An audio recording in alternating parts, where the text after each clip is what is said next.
Noriu parodyti jums, kur koks kaltukas naudojamas, kokį kalną su katru kaltuku reikia kalti.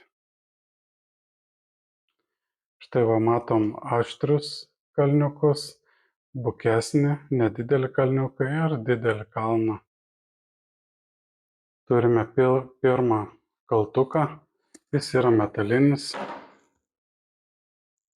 paprastas kaltukas standartinis ir su juo va tokius aštrius kalniukus nukalinėjame.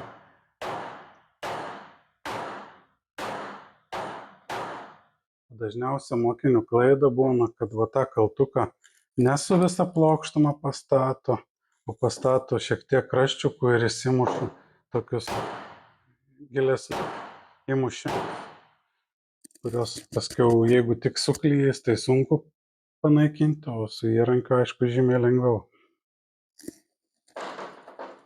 Šitas kaltukas plastikinis, jisai yra tokiam lengvesniam kalniukam kalti.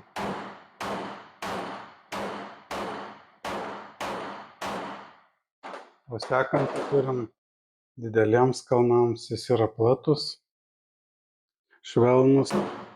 Kodėl tokių kalnų mes nekalam iš karto su aštriais kaltukais? Todėl, kad galiniam rezultate tas kalnas bus daug primušinėtas, todėl pradžioje reikia kalinėti su minkštu ir plačiu antgaliu.